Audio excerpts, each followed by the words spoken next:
சங்கீதம் 107 சங்கீதம் 20 அவர் தமது வசனத்தை அனுப்பி அவர்களை குணமாக்கி அவர்களை அழிவுக்கு தப்புவிக்கிறார். ஆண்டவர் இந்த இடத்துல அருமையா ஒரு பிராமிஸ் பண்ணுவாரு. அவர் தமது வசனத்தை அனுப்பி அவர்களை குணமாக்கி, அப்படின்னா யாருன்னா நம்மளை குணமாக்கி, உங்களை என்னை குணமாக்கி அவர்களை அழிவுக்கு தப்புவிக்கிறார். ஒரு பெரிய அழிவுல இருந்து கர்த்தர் அவருடைய வேர்டை அனுப்பி நம்மளை காப்பாத்துறாரு. ஆண்டவருக்கு ஒரு சுபாவம் இருக்கும். நீங்க அவருடைய ஒரு பெரிய ஸ்டைல் அப்படின்னே சொல்லலாம். ஃபர்ஸ்ட் ஒரு மனுஷனுக்கு கர்த்தர் வார்த்தையை கொடுப்பார். அந்த வார்த்தை அந்த மனுஷனுக்கு வந்துருச்சு அப்படின்னா, அந்த வார்த்தை அந்த மனுஷனிடத்துல, குடும்பத்துல, உங்களுடைய வேலையில, ஊழியத்துல, உங்களுடைய பிசினஸ்ல தங்கிருச்சு அப்படின்னா, அந்த வேர்டு உங்களை ஹீல் பண்ணிட்டே இருக்கும், உங்களை குணமாக்கிக்கிட்டே இருக்கும். ரெண்டாவது, அந்த வேர்டை உங்களை ப்ரொடெக்ட் பண்ணும். பொல்லாத மனுஷர்கள், உலகத்தினுடைய சீற்றங்கள், பிசாசின் வல்லமைகளுக்கு அந்த வேர்டு உங்களை காப்பாத்திக்கிட்டே இருக்கும். அதனாலதான் ஆண்டவருக்கு நல்லா தெரியும், என் வேர்டு அவனுக்கு உள்ள போயிருச்சு அப்படின்னா, என் வார்த்தை வந்துருச்சு அப்படின்னா, அந்த வார்த்தைக்கு மிஞ்சி ஒரு காரியமும் நடக்காது, நடக்க முடியாது. ஆண்டவர் அதனாலதான் அந்த இடத்துல சொல்றார், அவர் வசனத்தை அனுப்பி அவர்களை குணமாக்கி அவர்களை அழிவுக்கு தப்புவிக்கிறார். ஆண்டவர் அவருடைய வார்த்தை அவ்வளவு வல்லமை உள்ளது. நீங்க 2 நாளாகவும் 32:24 ஒரு சம்பவம் எல்லாருக்கும் தெரியும். இந்த எசேக்கியா வியாதிப்பட்டு கண்ணீர் வடிச்சிட்டு இருக்கும் போது ஆண்டவர் ஏசாயா தீர்க்கதரிசியின் மூலமா எசேக்கியாவுக்கு சொல்லுவார், அந்நாட்களில் எசேக்கியா வியாதிப்பட்டு மரணத்துக்கு ஏதுவாயிருந்தான். அவன் கர்த்தரை நோக்கி ஜெபம் பண்ணும் போது, பைபிள்ல ஏசாயா 38 சொல்லும், உன் விண்ணப்பத்தை கேட்டேன், உன் கண்ணீரை கண்டேன், உன் நாட்களோடு 15 வருஷம் நான் கூட்டுவேன் அப்படின்னு. பட் 2 நாளாகமத்துல அழகா சொல்லியிருக்கோம், அவர் அவனுக்கு வாக்குத்தத்தம் பண்ணி அவனுக்கு ஒரு அற்புதத்தை கட்டளையிட்டார். ஆண்டவர் நம்மளுக்கு ஒரு பிரச்சனைன்னு நீங்க போகும்போது, நீங்க ஜெபிக்கும் போது, முதல்ல ஆண்டவர் உங்ககிட்ட பேசுவார் வசனத்தின் மூலமா. நீங்க என்ன பண்ணணும், அந்த வசனம் நம்மளுக்கு தெரிஞ்ச வசனம் தானேன்னு சொல்லிட்டு விட்டுறக்கூடாது.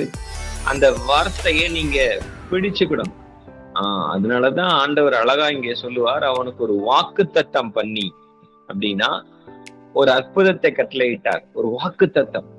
ஆண்டவர் ஃபர்ஸ்ட் எசேக்கியாவுக்கு சொல்லுவார், உன் விண்ணப்பத்தை நான் கேட்டேன், கரெக்ட், உன் கண்ணீரை கண்டேன், அதுவும் சரிதான். ஆனா அதுக்கடுத்து என்ன நடக்கணும், உன் நாட்களோடு 15 வருஷம் நான் கூட்டுவேன். அதுதான் வாக்குத்தத்தம். அவனுக்கு ஒரு வாக்குத்தத்தம் பண்ணி. அப்ப முதல்ல நல்லா கவனிங்க, எசேக்கியாவை கர்த்தர் உடனே ஹீல் பண்ணல. ஃபர்ஸ்ட் அவனுக்கு சொல்றாரு, நான் உனக்கு ஒரு வாக்குத்தத்தம் கொடுக்கிறேன், உன் நாட்களோடு 15 வருஷம் நான் கூட்டுவேன் அப்படின்னு சொல்லிட்டு தான் அதுக்கடுத்து ஒரு மிரக்கல் நடக்குது. அப்படின்னா என்ன அர்த்தம்னா, நீங்க நல்லா கவனிங்க, இந்த 15 வருஷம் எசேக்கியா எந்த யுத்தத்துக்கு போனாலும், எந்த மனுஷங்களோட அவன் இருந்தாலும், எசேக்கியாவுக்கு அந்த 15 வருஷம் ஒரு பீஸ்ஃபுல்லான இயர். அந்த வருஷத்துல அவனுக்கு மரணம் இல்லை, அந்த வருஷத்துல அவனுக்கு பாடு இல்லை. ஆண்டவருடைய வார்த்தையினுடைய அதிகாரம் அதுதான். ஆண்டவருடைய வார்த்தையினுடைய வல்லமை அதுதான். இந்த 15 வருஷங்கிறது அவருடைய வாயிலிருந்து வந்துருச்சுன்னா, அந்த 15 வருஷத்துல நான் இப்ப உங்களுக்கு சொல்றேன், டெய்லி எசேக்கியா யுத்தத்துக்கு போனாலும் எசேக்கியாவுக்கு ஒண்ணும் நடக்காது. எத்தனை ராஜாக்கள் எசேக்கியாவோட யுத்தம் பண்ணாலும் எசேக்கியாவுக்கு ஒண்ணும் நடக்காது. இதுதான் அந்த வார்த்தையினுடைய வல்லமை. அவர் வாக்குத்தத்தம் பண்ணு, அவர் வசனத்தை அனுப்பி அவர்களை அழிவுக்கு தப்புவிக்கிறார். நீங்க நல்லா கவனிங்க, ஒரு பெரிய சீற்றம் உங்களுக்கு வருது அப்படின்னு வச்சுக்கோங்களேன். முதல்ல வேர்டால உங்க பிள்ளைகளை, உங்க குடும்பத்தை நீங்க ப்ரொடெக்ட் பண்ண தெரியணும். வார்த்தையை வைத்து ஜெபிக்கணும். வார்த்தையை அவங்க பிள்ளைகள் மேல பிரகடனம் பண்ணி ஜெபிக்கணும். இதுதான் ஆண்டவர் விரும்புகிற ஒரு காரியம். வசனத்தை அனுப்புவார். ஒரு 15 வருஷம் அப்படிங்கிறது உனக்கு ஒரு 15 வருஷம் உன்னுடைய வாழ்க்கையில நான் கூட்டுறேன் அப்படின்னா, அந்த 15 வருஷம் வரையிலும் எசேக்கியாவுக்கு ஒன்னும் நடக்காது, நடக்க முடியாது. இதுதான் ஆண்டவருடைய வார்த்தை. அவர் வசனத்தை அனுப்பி அவர்களை குணமாக்கி அழிவுக்கு தப்புவிக்கிறார். இந்த வேலையில நானும் உங்க கூட ஆண்டவருடைய நாமத்தினால சொல்றேன், உங்களுடைய ஆயுசின் வருஷங்களை கர்த்தர் இன்க்ரீஸ் பண்றார். ஆயுசின் வருஷங்கள் உங்களுக்கு இன்க்ரீஸ் ஆகுது. உங்களுக்கு ஒரு ப்ரீஷியஸ் இயர்ஸ கர்த்தர் தர்றாரு. இந்த வருஷங்கள்ல ஆண்டவர் ஒரு மனுஷனுக்கு ஆயுசை நாட்களை கூட்டும் போது அவன் துக்கப்படுறதுக்கு, வேதனைப்படுறதுக்கு, கண்ணீர் வடிக்கிறதுக்கு அல்ல, அவன் அந்த நாட்களில் ஆசிர்வதிக்கப்படுறதுக்கு, அந்த நாட்கள்ல களி கூறுவான். ஆண்டவர் இந்த காலை வேளையில உங்களோடு கூட இடைபடுகிற தேவன். உன் விண்ணப்பத்தை நானும் கேட்டேன், உன் கண்ணீரை கண்டேன், உன் நாட்களை நான் கூட்டுறேன், உன் வருஷங்களை நான் இன்க்ரீஸ் பண்றேன் அப்படின்னா நீ மறிப்பதில்லை. ஆண்டவருடைய வார்த்தை உங்களோடு இடைபடுகிறது. எல்லா மரணத்தின் ஆவிகளை கர்த்தர் இப்பொழுது துரத்துகிற இயேசுவின் நாமத்துல சில பேருடைய வீடுகள்ல கர்த்தருடைய தூதர்களுடைய வல்லமை பலமாய் இறங்கி, ஒரு தூதன் இறங்கும் போது பூமி பிரகாசித்ததுன்னு பைபிள் சொல்லுது. அப்ப ஒரு சாதாரண ஒரு வேலைக்காரனுக்கே அவ்வளவு பவர் இருக்கும்னா, அந்த வேலைக்காரனை அனுப்பின எஜமானுக்கு எவ்வளவு பவர் இருக்கணும். அந்த ஒரு வல்லமை உள்ள ஒரு எஜமான் தான் இந்த காலை வேளையில உங்க கூட சொல்றாரு, உன் நாட்களை நான் இன்க்ரீஸ் பண்றேன், உன் வருஷங்களை நான் இன்க்ரீஸ் பண்றேன், உன்னுடைய சரீரத்துல பலத்தை நான் இன்க்ரீஸ் பண்றேன், உன் சரீரத்தின் அவயங்கள்ல இருக்கிற பலத்தை நான் பலமா இன்க்ரீஸ் பண்றேன். இந்த சாட்டர்டே சண்டே ஒரு பெரிய பிரசன்னத்துக்குள்ள ஆண்டவரை நடத்தினார். நான் அவ்வளவு ஒரு பிரசன்ஸ், எனக்கு அவ்வளவு ஒரு சந்தோஷம். ஒண்ணுமே இல்ல, பட் ஆனா ஒரு பிரசன்னம் அப்படியே என்னை நிரப்பிட்டே இருந்தது. சாட்டர்டே சண்டே அவ்வளவு ஒரு பீஸ்ஃபுல்லா இருந்தது. ஒரு பெரிய தெய்வீக பிரசனம் காலையில, மத்தியானம், சாயங்காலம், நேத்து சாயங்காலம், நேத்து நைட்டு நான் ஜெபம் பண்ணோம். அவ்வளவு ஒரு பிரசன்ஸ். ஆண்டவர் அந்த பிரசன்ஸ் எல்லாம் சொன்னாரு, நான் உனக்கு ஒரு வாக்குத்தத்தம் பண்றேன். ஆண்டவர் இந்த வேர்ட் அப்பதான் கொடுத்தார். நான் எசேக்கியாவுக்கு வார்த்தையை கொடுத்தேன். அந்த வார்த்தை எசேக்கியாவை காப்பாத்தினது போல பிள்ளைகளுக்கு சொல்றேன், நான் உன் நாட்களை, என்னால உன் நாட்கள் பெருகும், என்னால உன் ஆயுசின் வருஷங்கள் விருத்தியாகும். ஆண்டவருடைய வல்லமை இப்பொழுதே பலமாய் உங்க குடும்பத்துல இறங்கி கொண்டிருக்கிறது. என்ன சரீர பலவீனங்கள் இருந்தாலும், என்ன விதமான பிசாசினுடைய சீற்றங்கள் இருந்தாலும், ஆண்டவர் இந்த நாள்ல உங்களுக்கு சொல்றார், உன் வாய்ஸின் வருஷங்களை நான் இன்க்ரீஸ் பண்றேன், வாய்ஸின் வருஷங்களை நான் கூட்டுறேன், ஒரு வாக்குத்தத்தம் பண்ணி உனக்கு ஒரு அற்புதத்தை கட்டளையிடுகிறேன்னு சொன்னவர். நல்ல கவனிங்க, அதுதான் ஆண்டவருடைய வல்லமை. ஆண்டவர் ஒரு வார்த்தையை கொடுக்கும் போது அவ்வளவு ஒரு பெர்ஃபெக்டா இருக்கும். ஆதியாகமம் 15ஆம் அதிகாரம் 13ஆம் வசனம் நான் வாசிக்கிறேன். அப்பொழுது அவர் ஆபிரகாமை நோக்கி, உன் சந்ததியார் தங்களுடையதல்லாத அந்நிய தேசத்திலே பரதேசிகளாயிருந்து அத்தேசத்தாரை சேவிப்பார்கள். நல்ல கவனிங்க, ஆண்டவர் இந்த வார்த்தையை ஆபிரகாமுக்கு சொல்லும் போது ஆபிரகாமுக்கு பிள்ளையே கிடையாது, ஆபிரகாமுக்கு குழந்தையே கிடையாது. ஆனா ஆண்டவர் ஆபிரகாமுக்கு என்ன சொல்றாரு? உன் சந்ததியார். நல்ல கவனிங்க, இதுதான் நம்ம ஆண்டவர் வந்து பிடிக்க வேண்டிய வேர்டு. ஆபிரகாம் தேவனை விசுவாசித்தார். எப்படி விசுவாசிச்சார்? ஆண்டவர் இருக்கிறாருன்னு விசுவாசிச்சாரா? அது ஒரு பக்கம் இருக்கட்டும். ஆண்டவருடைய வேர்டை அவர் விசுவாசிச்சார். பிள்ளையே எல்லாம் இருக்கும் போது ஆண்டவர் ஆபிரகாமுக்கு சொல்றார், உன் சந்ததியார் தங்களுடையதல்லாத அந்நிய தேசத்துல. அப்படின்னா அவருக்கு பிள்ளை வரணும்னு அர்த்தம். இப்ப நான் உங்களுக்கு சொல்றேன், நான் என் பிள்ளைகளுடைய பிள்ளைகளை காலேஜுக்கு கூட்டிட்டு போவேன் அப்படின்னு நீங்க நினைக்கிறீங்கன்னு வச்சுக்கோங்களேன். அப்படின்னா உங்க பிள்ளைகளை ஆண்டவர் வளர்க்கறதுக்கு பலன் தருவார்னு அர்த்தம். உங்க பிள்ளைகளுடைய பிள்ளைகளுக்கும் ஆண்டவர் வளர்க்கறதுக்கு பலனை தருவார்னு அர்த்தம். இதுதான் ஆண்டவர் தருகிற வார்த்தை, அதுதான் ஆண்டவர் தருகிற வேர்டு, அதுதான் ஆண்டவர் தருகிற வாக்குத்தத்தம். ஆபிரகாமை பார்த்து கர்த்தர் சொன்னாரு, உன் சந்ததியார். அப்படின்னா நல்ல அந்த வேர்டை நீங்க கவனிச்சு பார்க்கணும். உன் சந்ததியார் அப்படின்னா ஆண்டவர் அந்த வாக்குத்தத்தம் கொடுக்கும் போது தன் சரீரம் செத்து போன அந்த சரீரத்துல ஒரு கிரியேஷன் நடக்கும். அந்த செத்து போன அந்த சரீரத்துல ஒரு வல்லமை இறங்கும். செத்து போன அந்த சரீரத்துல ஆண்டவருடைய வார்த்தை இறங்கும் போது அது உயிர் பெறும். ஆபிரகாமுக்கு ஃபர்ஸ்ட் வாக்குத்தத்தம் பண்ணாரு, உன் சந்ததியார் தங்களுடையது அல்லாத அந்நிய தேசத்துல. அதாவது ஒரு சின்ன கதை சொல்லுவாங்க. எப்படின்னா ஒரு ஒரு கடவுள் வந்து ஒரு மனுஷி கிட்ட நான் எப்பயோ படிச்சிருக்கேன். அந்த பொண்ணு வந்து அந்த பொண்ணு பிளைண்டு, அந்த பொண்ணுக்கு கண்ணு தெரியாது. அதே நேரத்துல அந்த பொண்ணு ரொம்ப ஏழ்மையான குடும்பத்துல இருக்குமா. இப்ப ஒரு நாள் கடவுள் அந்த பொண்ணுகிட்ட கேட்பாராம், உனக்கு என்ன வேணும் அப்படின்னு சொல்லும் போது அந்த பொண்ணு சொல்லுமா, ஆஹ் தங்க தட்டில் தொட்டில்ல என் பிள்ளை தூங்குறத நான் பார்க்கணும் அப்படின்னு. சோ இந்த ஒரு வேர்டு வந்து எல்லாமே அடங்கிரும்.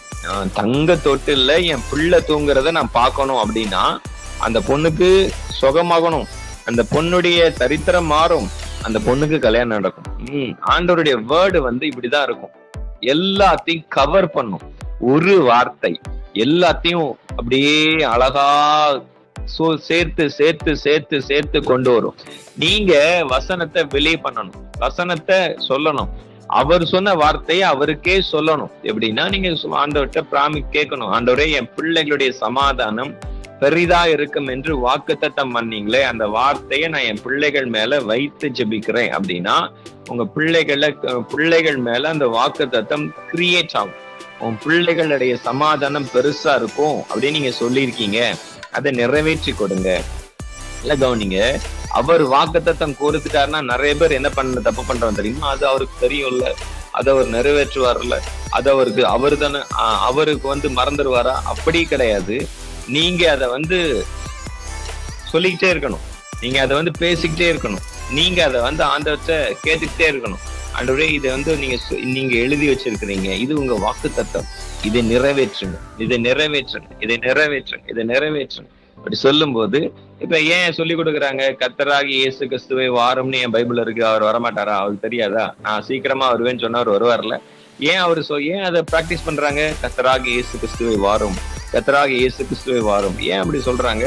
நம்ம பூமியில அந்த கிரியேஷன் எப்படி ஆண்டவர் வந்து வருகையை எப்படி உருவாக்குறாங்களோ, தேவ பிள்ளைகள் ஆண்டவர் மேல அந்த வருகையை எப்படி அவங்க கிரியேட் பண்றாங்களோ அந்த அளவுக்கு தான் அவருடைய வேகம் இருக்கும். நல்ல கவனிங்க, அதுதான் பைபிள் கத்து கொடுக்கும். பைபிள்ல வெளிப்படுத்தின விசேஷத்துல கடைசியா இருக்கும்போது கர்த்தராகிய இயேசு கிறிஸ்துவை வாரும் அப்படின்னா அவரை நம்ம கூப்பிடணும். அவர் சொல்லியிருக்காரு, நாங்க கூப்பிடணும். அவரு நம்ம சில பேர் சொல்லுவாங்க ரொம்ப புத்திசாலியா, அவர் கூப்பிட்டாலும் கூப்பிடலைனாலும் அவர் வருவேன்னு சொல்லியிருக்காருல. ஏன் வரமாட்டாரா? அவர் வருவார், நம்ம கூப்பிடலைனாலும் வருவார். பட் ஆனா அந்த நம்ம கூப்பிடும் போது அதனுடைய தன்மை வந்து மாறுபடும், அதனுடைய தன்மை வந்து மாறுபடும். இது எப்படி உங்களுக்கு புரியுற மாதிரி நான் சொல்றேன். உங்க பிள்ளைகளுக்கு பசிக்குங்கிறது உங்களுக்கு தெரியும், நீங்க சமையல் பண்ணுவீங்க. பட் ஆனா அவங்க சொல்லுவாங்க, அம்மா எனக்கு ரொம்ப பசிக்குது, எனக்கு இப்பவே வேணும் அப்படின்னா உங்களுடைய ப்ரிப்பரேஷனுடைய வேகம் எப்படி அதிகமாகுதோ அதே மாதிரிதான் வசனமும். அந்த வசனத்தை நீங்க வேகப்படுத்தணும், அந்த வசனத்தை நீங்க துரிதப்படுத்தணும்.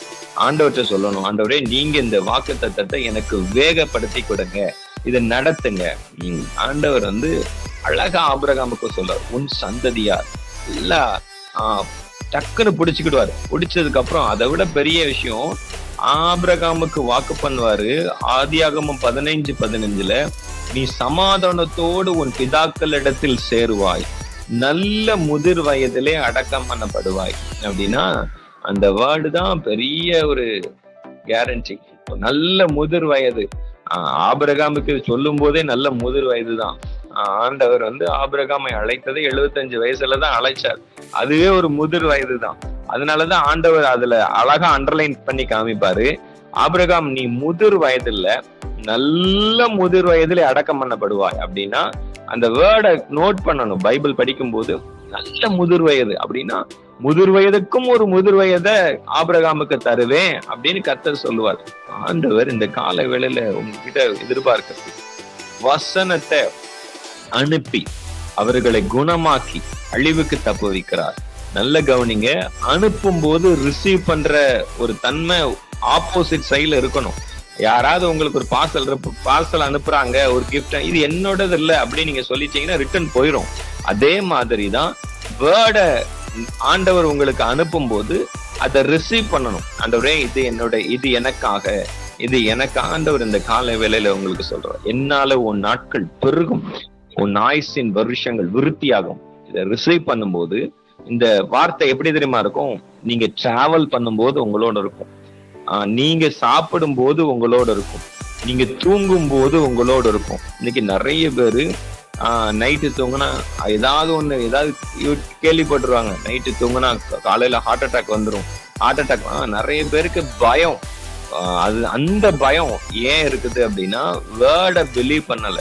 ஆண்டவர் சொல்றாரு, உனக்கு நாட்கள் பெருகும், ஆயுசின் வருஷங்கள் விருத்தி ஆகும்னா நீ டிராவல் பண்ணும்போது, நீ வீட்டுல இருக்கும்போது, நீ எந்த இடத்துல போனாலும் அது உன்னை பாதுகாக்கும் அப்படின்னு அர்த்தம். ஆண்டவர் இந்த காலை வேளையில அழிவு வராதபடி தடுக்கிற ஒரே ஆயுதம் வசனம் தான். அவர்களை அதை அனுப்பும் போது அவர்களை குணமாக்குகிறது மட்டுமல்ல, அழிவுக்கு தப்புவிக்கும். ஆண்டவர் எப்படி ப்ரொடெக்ட் பண்ணுவாரு? உங்க பிள்ளைகள் மேல நீங்க சொல்லணும், ஆண்டவரே அவர்கள் வழிகள் எல்லாம் காக்கும்படிக்கு தூதர்களுக்கு கட்டளையிடும். உங்க பிள்ளைகளை நீங்க ஸ்கூலுக்கு அனுப்புறீங்க, காலேஜுக்கு அனுப்புறீங்க, வெளியில சைக்கிள்ல போறாங்க, பஸ்ல போறாங்க, நீங்க அந்த வசனத்தை சொல்லி, ஆண்டவரே அவர்கள் பாதம் கல்லில் இடறக்கூடாது, அவங்க ஏறுவாங்க, இறங்குவாங்க, அவங்க நடப்பாங்க, அவங்க பாதம் கல்லில் இடறக்கூடாது, நீங்க வசனத்தை அப்ளை பண்ணணும். அதுதான் ஆண்டவர் விசுவாசிக்கிற, ஆண்டவரை சந்தோஷப்படுத்துகிற ஒரு காரியம். ஆண்டவர் இந்த காலை வேளையில உங்களுக்கு சொல்றாரு, அவர் வசனத்தை அனுப்பி அவர்களை குணமாக்கி அழிவுக்கு தப்புவிக்கிறவர். எல்லாரும் கண்களை மூடி நம்ம ஜெபிப்போம். ஆண்டவரே இந்த காலை வேளையில எனக்கு நீங்க கொடுத்திருக்கிற வாக்குத்தத்தம் பண்ணி அற்புதத்தை கட்டளையிடுகிற தேவன்.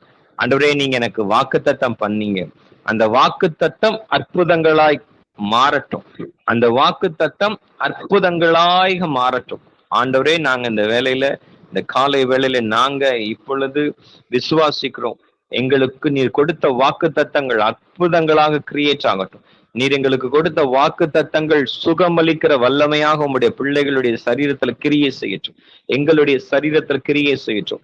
வாக்குத்தத்தங்கள் அதிசயங்களை நடப்பிக்கிறதா கிரியை செய்யட்டும். வாக்குத்தத்தங்கள் சுகத்தை கொடுக்கிறதா கிரியை செய்யட்டும். வாக்குத்தத்தங்கள் ஆரோக்கியத்தை கொடுக்கும்படியா கிரியை செய்யட்டும். ஆண்டவரே நீர் வசனத்தை அனுப்பி அவர்களை குணமாக்கி அழிவுக்கு தப்புவிக்கிற தேவன்.